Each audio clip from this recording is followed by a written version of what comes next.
अंडे और टमाटर से जब आप नए अंदाज से ये पराठे बनाएंगे तो आप यकीन करें पराठे बनाने की सभी रेसिपीज़ आप भूल जाएंगे। आज मैं आपके लिए अंडे और टमाटर से बनने वाले पराठों की बहुत ज़्यादा ज़बरदस्ती रेसिपी लेकर आई हूँ। तो चलें जी अपनी मज़ेदार और ज़बरदस्त इस रेसिपी को बनाना स्टार्ट करते हैं। बिस्मिल्लाहिर्रहमानिर्रहीम। अस्सलाम वालेकुम। उम्मीद है आप सब ठीक होंगे।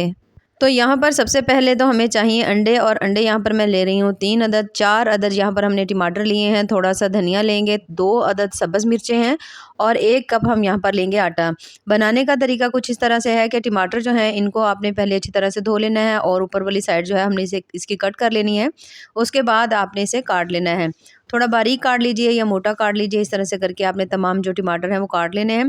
टमाटर से जो पराठे का टेस्ट है वो बहुत ज़्यादा अलग आएगा, बहुत ज़्यादा शानदार होगा। इसमें हमने पानी का यूज़ नहीं करना, बल्कि सिर्फ़ और सिर्फ जो टमाटर है ना इसी से ही हम आटा गूँधेंगे। तो यहाँ पर जो तमाम है ना टमाटर, इसको हमने इस तरह से करके काट लेना है। काटने के बाद अब हमने यहाँ पर ले लेना है 1 अदद जग, और तमाम जो हमने टमाटर काट कर रखा हुआ था ना इसे हम इसके अंदर डाल देंगे। तो तमाम टमाटर इसमें शामिल करने के बाद अब हम इसमें शामिल करेंगे 1 अदद जो है ना लहसुन का जवा हम इसमें डाल देंगे। ज़्यादा छोटे साइज़ का हो तो 2 से 3 भी आप इसमें ऐड कर सकते हैं। उसके बाद हम इसमें शामिल करेंगे छोटा सा अदरक का पीस।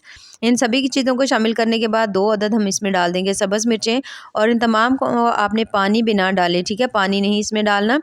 पानी के बगैर आपने इनका बिल्कुल ज़बरदस्त सा पेस्ट बना लेना है कि इसके अंदर कोई भी लम्स वगैरह ना हो। अब यहाँ पर हमने ले लेना है 1 अदद बोल, और उसके अंदर डाल रही हूँ यहाँ पर मैं आटा। आप चाहें तो इस रेसिपी को मैदे से भी बना सकते हैं, जैसे आपका दिल करे, लेकिन मैंने यहाँ पर गंदम का आटा लिया है। थोड़ा सा इसके अंदर हमने टेस्ट के हिसाब से नमक डाल दिया। उसके बाद हमने ये जो तमाम टमाटरों का पेस्ट बना कर रखा हुआ था इसे इसके अंदर डालेंगे। डालने के बाद अच्छी तरह से हमने यहाँ पर इसे मिक्स कर लेना है।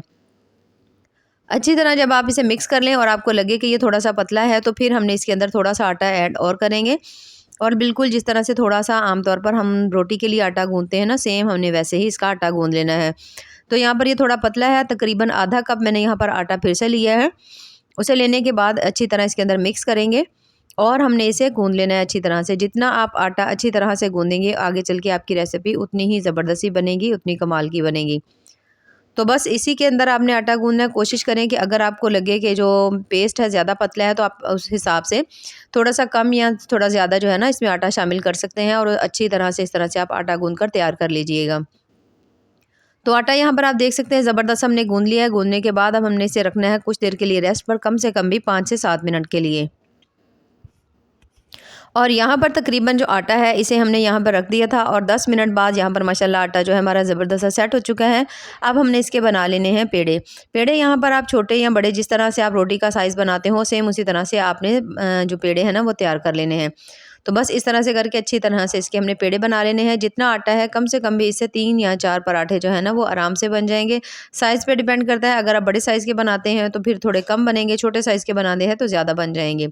तो इस तरह से करके तमाम पेड़े जो हैं उन्हें हमने तैयार कर लिया। तैयार करने के बाद हम पेड़े को थोड़ा सा खुश्क आटा लगाएंगे, थोड़ा सा हाथ की मदद से इस तरह से करके हमने रोटी को बेल लेना है, और बाकी जो है हम बेलनी की मदद से रोटी को बेल लेंगे। हाथ से बेलना चाहें, बेलनी से बेलना चाहें, जैसे आपको ईजी लगे इस तरह से करके हमने रोटी को ज़बरदस्त सा बेल लेना है। अच्छी तरह जब आप देखो कि आपने रोटी को बेल लिया तो आपने छुरी लेनी है, छुरी की मदद से या कटर की मदद से इस तरह से करके आपने कट लगाने हैं ऊपर और साइड में, बिल्कुल एक ही जैसे कट हों। ये देखिए इस तरह से अच्छी तरह जब कट लग जाए तो फिर हमने इसके ऊपर डालना है तकरीबन 1 चम्मच कुकिंग ऑयल हो वो डाल लीजिए, घी है वो मेल्ट करके डाल लीजिए, जैसे आपका दिल करे। डालने के बाद अब हमने इसे अच्छी तरह से ये देखिए इस तरह करके तमाम रोटी के ऊपर आपने इस ऑयल को लगा लेना है। उसके बाद हमने इसके ऊपर हल्का सा जो है ना खुश्क आटा जो है उसे डस्ट कर देना है, और अब हमने इसका पेड़ा बना लेना है। इस तरह से हमने बनाना है, इस तरह से ढेर सारी लेयर्स बनेंगी और पेड़ा जो है आपका बहुत ज़्यादा शानदार बनेगा। तो इस तरह से फ़ोल्ड करने के बाद अब हमने इसे इस तरह से करके एक दूसरे के ऊपर रख देंगे, इस तरह से। तो बहुत ज़्यादा ईज़िली बन जाता है और इसकी लेयर्स बहुत ज़्यादा ज़बरदस्त होती हैं और खाने में भी बहुत ज़्यादा मज़ा आता है इसका। और अब आपने इस तरह से करके इसको अच्छी तरह से बंद कर लेना है। ये देखिए इस तरह से। तो माशाल्लाह बहुत ज़्यादा ज़बरदस्त कमाल का जो पेड़ा है वो हमारा तैयार हो चुका है। सेम इसी तरह से जितने भी हमारे पास पेड़े बने हुए थे उन्हें भी हमने इसी तरह से तैयार कर लेना है। तमाम पेड़े जो हैं हमने इस तरह तैयार कर लिए हैं। अब रोटी बनाने का तरीका कुछ इस तरह से है कि आपने अच्छी तरह से खुश्क आटा लगा लेना है। खुश्क आटा लगाने के बाद अब आपने इसकी रोटी बेल लेनी है, ठीक है, इस तरह से। तो ये जो है थोड़ा-सा मैंने इसको चौकोर शेप में बेल रही हूँ, आप इसको जो शेप देना चाहें दे सकते हैं, नहीं तो अगर आप इसे अच्छी तरह से घुमाएँगे तो गोल रोटी भी बन जाएगी इस तरह से, जैसे आपका दिल करे आप इसको जो शेप देना चाहें। तो अच्छी तरह से ये देखिए मैंने इस तरह से करके इसकी रोटी बेल ली है, किनारे जो है ना थोड़े-से हम उसको बारीक करेंगे क्योंकि जो किनारे हैं वो थोड़े-से मोटे ना रह जाएँ। इस तरह से करके इसके किनारे भी बारीक कर लेंगे, थोड़ी-सी इसकी शेप भी आ जाएगी। तो रोटी जो है यहाँ पर हमने ज़बरदस्ती बेल ली है। सेम इसी तरह से बाकी जितनी भी हमारे पास रोटियाँ थी हमने उन्हें बेल कर इकट्ठा ही रख लेना है। अब यहाँ पर हमने ले लिया है 1 अदद पैन, बिना घी डाले हुए अच्छी तरह से आपने इसे गर्म करना है। उसके बाद हमने इसके अंदर रोटी ऐड कर देनी है। रोटी शामिल करने के बाद अब हम यहाँ पर हमने जैसे ही आप देखो कि इसकी एक साइड अच्छी तरह से पक गई है तो साइड हम इसकी चेंज कर देंगे। थोड़ा-थोड़ा हाथों की मदद से हल्का-हल्का दबाते रहेंगे ताकि जो रोटी है ना वो अच्छी तरह से अंदर तक पक जाए। तो ये देखिए यहाँ पर जैसे-जैसे आप इसे हल्का-हल्का दबाएँगे तो रोटी बहुत अच्छी तरह से फूल जाएगी। यहाँ पर हमने इसके अंदर कोई भी घी वगैरह कुछ भी नहीं लगाना, बस इसी तरह से आपने तमाम रोटियों को मीडियम फ्लेम के ऊपर अच्छी तरह से पका लेना है। ये देखिए इतना सा जी ऐसा समझिए कि आपने रोटियों को हाफ़ कुक कर लेना है, हाफ़ जो है वो हमने बाद में करना है। तो सेम इसी तरह से ये देखिए इस तरह से करके एक-एक करते हुए तमाम रोटियां हम डालते जाएंगे। अच्छी तरह से दोनों साइड्स को हमने सेक लेना है बिना घी डाले हुए, और तमाम जो रोटियां हैं आपने इन्हें बनाकर एक ही दफ़ा इकट्ठा रख लेना है। तो रोटियां जो है वो तमाम माशाल्लाह हमारी तैयार हो चुकी हैं। अब हमने ले लेना है 1 अदद बोल, और बोल के अंदर मैं डाल रही हूँ यहाँ पर 3 अदद अंडे। पराठों की मिकदार ज़्यादा हो तो आप इसमें थोड़ा-सा ज़्यादा भी अंडे ले सकते हैं, अगर कम बना रहे हैं तो कम भी ले सकते हैं। थोड़ी-सी बिल्कुल मैंने इसमें डाल दी है, नमक डाल दिया है, थोड़ी-सी आप काली मिर्च डाल सकते हैं, बिल्कुल हल्की-सी हल्दी है, थोड़ा-सा इसके अंदर हमने डाल दिया ज़ीरा पाउडर, थोड़ा-सा बिल्कुल धनिया पाउडर और सब्ज़ धनिया डाल देंगे थोड़ा-सा। डालने के बाद अच्छी तरह से आपने चम्मच की मदद से इसे बीट कर लीजिए, या कोई बीटर ले लीजिए, उससे आप हैंड बीटर की मदद से इसे अच्छी तरह बीट कर लीजिए ताकि बहुत ज़बरदस्त सा ये बीट हो जाए।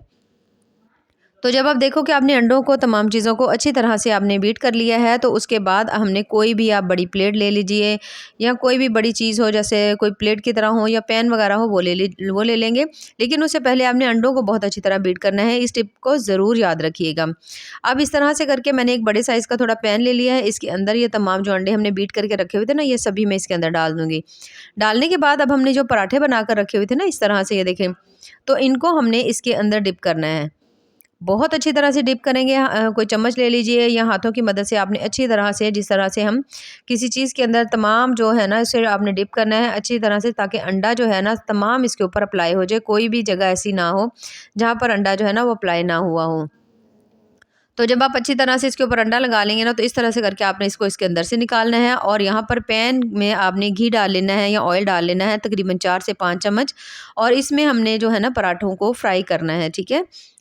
क्योंकि पका तो हमने पहले ही लिए थे, अब हमने सिर्फ़ और सिर्फ़ इसे फ्राई करना है। यहाँ पर थोड़ा-थोड़ा सा अंडा आप इसके ऊपर और भी डाल सकते हैं, ताकि इसके ऊपर बहुत सारी ढेर सारे अंडे की लेयर्स बने, ताकि जो इस तरह के जो ख़ासकर जो अंडा पराठा है बच्चों को बहुत-बहुत ज़्यादा पसंद आता है। तो यहाँ पर आप देख सकते हैं माशाल्लाह कितने ही ज़बरदस्त से हमारे जो अंडा पराठा है वो तैयार हुए हैं। सेम इसी तरह से डिप करते जाएँगे, और इसके ऊपर हम इसके अंदर डालते जाएँगे पैन के अंदर, और साइडों से जो अंडे निकले हुए हैं इस तरह से करके अगर आप इसे ऊपर करेंगे तो उसकी ज़्यादा लेयर बन जाएँगी।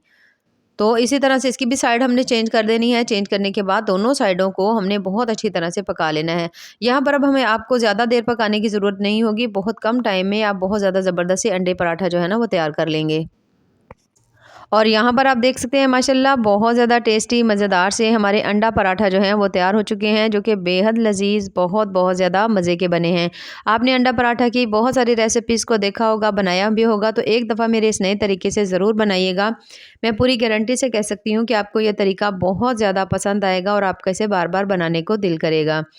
तो यहाँ पर मैं आपको थोड़ा-सा इसे खोल कर भी दिखाऊँगी। ये देखिए माशाल्लाह कितना ही ज़बरदस्त सा लग रहा है।